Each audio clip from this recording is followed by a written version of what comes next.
Hey everyone, we are back with another video, and today we are making kombucha. All of this that you see in there is SCOBY. That's all of the good bacteria that is used to make kombucha. So I'm gonna go through the recipe that I use, the steps, the tools that you need, everything like that. So let's get started. Alrighty, so to get started, we're gonna go over the things that you need in order to make kombucha. So, most important is your starter and your SCOBY. Next, you need distilled water. There are chemicals in tap water that can damage the bacteria. They can kill it off, stuff like that. So it's best to use a distilled water. Sugar, it has to be real sugar. It cannot be monk fruit, it cannot be stevia, anything like that, because the bacteria does not digest and it just doesn't work off of fake sugar, basically. It has to be real sugar. So I use raw cane sugar. It can be any brand. You can use just the white sugar, but I just prefer to use this because it's less processed. And you need tea. I use black tea. It does not matter the brand. The quality of the tea is not a big deal. And then basically you're just gonna need your measuring stuff. So to get started, most people think that this is really gross, but I'm just going to, and you have to do this with clean hands. You wanna make sure that you've just washed your hands before you do this, but you're just gonna get that SCOBY out. I have a lot of very healthy SCOBY in here, so I apologize if this grosses you out. If it does, maybe don't watch the kombucha video, but this is what goes into it. And my kombucha has made a lot of new SCOBY because I started out with this much and I've only made about 3 batches and I already have all of that SCOBY. So you don't need all of this. What's most important is your starter once you start making it, but I keep it in there just so that I can give it to friends if they need it. If they decide they want to make any, I can just pass some along, and it keeps it healthy being in the starter. I'm gonna go wash my hands and we'll go on to the next step. Alrighty, so to get started, this is some kombucha that I made. I do also buy GTS sometimes when I either haven't made any or just when it's on sale because I like the way it tastes.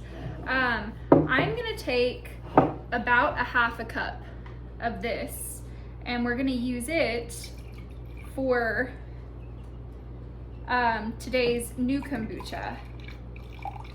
And this is our starter. So starter is basically just pre-made kombucha. So I just need about a half a cup, and then the rest of this is going to go in here.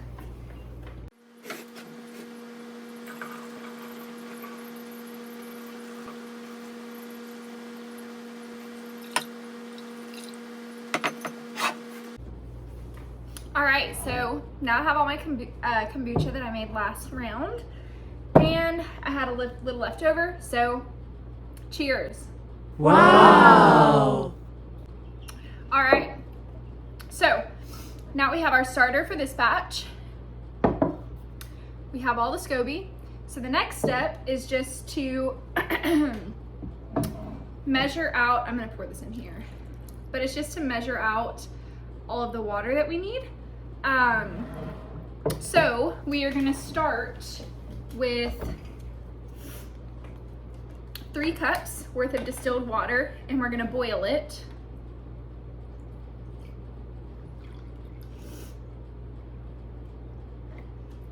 Okay. So like I said, we're gonna boil this. So I've got 2 cups here. Then I'm just gonna measure out a third.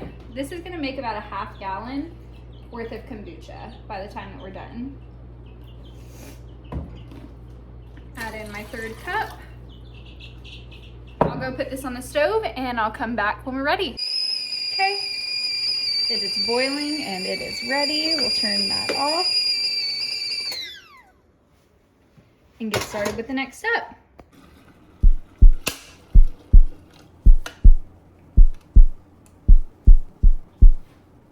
There's no freaking way that just happened. I am ashamed to say that I poured boiling water into my glass jar, and I usually pour it into tempered glass, so there's no problem. I didn't think about the glass being tempered versus not tempered, but the whole bottom busted. So PSA, don't pour your boiling water into your jar like I did, or you'll have to go buy another. Okay, back to it. Okay, round 2. This time I'm just gonna let my tea do its thing in the kettle. So I'm taking 2 tea bags. Like I said, it does not matter the type of tea, the brand of tea. I have been using black tea. You can also use green tea, and there are other teas that you can use. This is all that I've tried so far, but I would try the others, or even a mixture. So anyway, my tea's just gonna go in here. It's gonna sit for about 10 minutes. You can do it really, it doesn't matter if it's 10 minutes, if it's longer, but it needs to be at least 10 minutes so that you get the all of the tea extracted. So I'll come back in 10 minutes. Alrighty, so the tea has cooled down. So the next steps, I'll go ahead and put you all right down here. Next steps, I'm just gonna pour my tea into my new container that is not broken.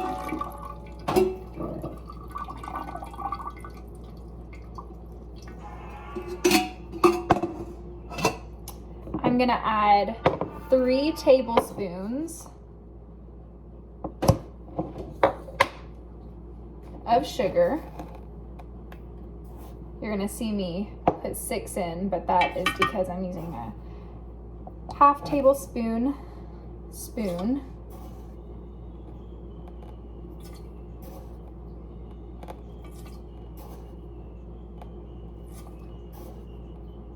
You can do more or less sugar, depending on your taste. I originally had a recipe with 6 tablespoons, and it was just a little bit too much for me.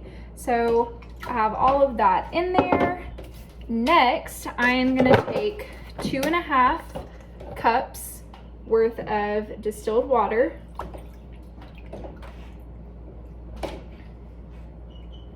Okay, so there's 2. And a half.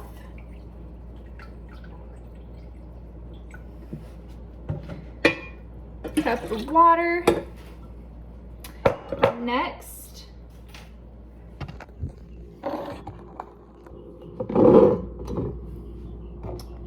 also you do want to make sure that you have a glass container to make your kombucha in, because the scobies can pull from the plastic, and you just don't want to take the chance of getting any of the chemicals within the plastic. So you're going to take your SCOBY, drop it down in there.